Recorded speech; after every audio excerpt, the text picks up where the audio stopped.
찬성 271표, 반대 262표. 이로써 영국은 아편 전쟁을 결정했고 전쟁 반대파였던 글래드스터는 영국의 양심이 이 정도냐며 분노하는데, 청나라 강희, 옹정, 걸륭의 강건성세 시대, 그 화려한 시절을 지나 걸륭제 말기 청나라는 쇠퇴일로를 걷고 있었습니다. 서구 열강이 산업혁명을 바탕으로 자본주의 국가로 거듭나는 동안 청나라는 대외무역에 관해 세국 정책을 고수하였지요. 청나라는 오직 광동 지역에서만 편무역을 하였는데 영국의 차와 견사, 도자기를 수출하고 모직품과 인도 면화 등을 수입하였습니다. 당시 영국에서는 중국 차의 수요가 많아 은으로 그 값을 치르고 있었습니다. 하지만 중국은 영국 물건의 수요가 거의 없었고 그나마 중국 부유층이 좋아할 만한 물건 몇 가지가 있을 뿐이었습니다. 청나라 무역을 독점하던 영국 동인도 회사는 무역 적자에 허덕이고 묘책을 모색하기 시작합니다. 식민지 인도에서 생산하는 아편을 생각하지요. 아편은 중독성이 강하여 한 번 습관을 들이면 평생 고칠 수 없기에 인구가 많은 청나라에 광대한 아편 시장을 형성해 보고자 한 것입니다. 이로써 삼각무역을 통한 아편 밀거래가 시작됩니다. 청나라 아편 수요량은 엄청나게 증가하게 되고 지위 고하를 막론하고 누구나 피우고 있었습니다. 이러한 상황에 아편 금지의 필요성은 있었으나 누구 하나 적극적으로 나서지 않았습니다. 청에 부패한 관료와 아편 밀수업자와의 부당 거래, 뇌물 등으로 이익을 취하는 집단이 많았기 때문이지요. 아편 거래로 인해 청나라 은의 유출이 심각하여 은 가격은 올라가고 돈의 가치는 떨어지는 현상이 발생하였습니다. 이는 지정은제를 조세제로 채택하는 청나라 국가 재정에 불리한 영향을 주었습니다.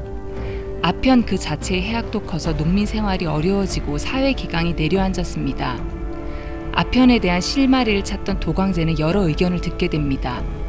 1839년 도광제는 아편 엄금을 주장하는 임칙서를 광동으로 보냅니다. 외국 상인들은 임칙서 역시 이전 관리들과 같이 부패했을 것이라 생각합니다. 그러나 임칙서는 아편을 몰수하고 없애며 아편 금지에 대한 의지를 확고히 보여줍니다. 게다가 외국 상인들로부터 아편을 팔지 않겠다는 서약서를 받아냅니다. 다만 찰스 엘리어트 등 영국인들은 시간을 끌며 서약하지 않고 마카오로 가버립니다. 이에 임칙서는 조정의 상황을 보고하고 도광제는 아편 문제가 마무리되었다 착각합니다. 임유이라는 청나라 백성이 영국인에 의해 사망하고 임칙서는 범인의 인도를 주장하지만 영국은 알아서 처리하겠다고 맞섭니다. 또한 영국 상선 로열 섹스노가 찰스 엘리어트의 명령과 별개로 청나라와 다시 교역하기 위해 광동으로 향하고 찰스 엘리어트는 이 배를 공격합니다.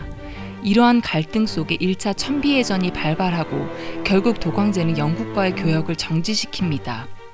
그리고 청나라의 무역 상황에 불만을 품은 영국의 자산계급은 의회를 압력하여 전쟁 승인 쪽으로 대세가 기웁니다.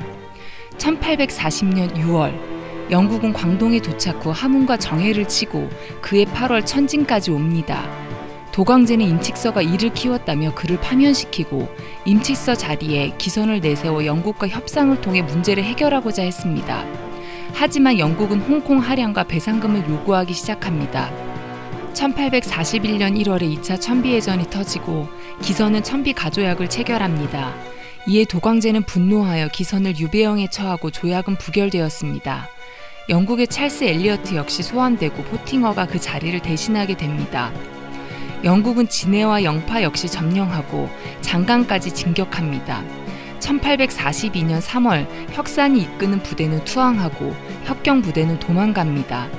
도광제는 영국과 강화를 위해 이리포와 기영을 강소로 보내지만 영국은 거절합니다. 영국은 좀 더 유리한 상황에서 강화를 할 생각이었지요. 영국은 상해에서 오송으로 다시 장강을 따라 올라갑니다. 남경을 지키는 요새 진강까지 함락됩니다. 청나라 동남부는 초토화가 되었고 급기야 영국은 1842년 8월 남경에 발을 들여놓습니다. 결국 청나라는 영국과 남경 조약을 체결합니다. 그리고 청나라의 아편 소비는 나날이 증가합니다. 하지만 영국의 무역 상황은 좋아지지 않았습니다. 불만스러웠던 영국은 이제 두 번째 전쟁을 위한 꼬투리를 물색하기 시작합니다.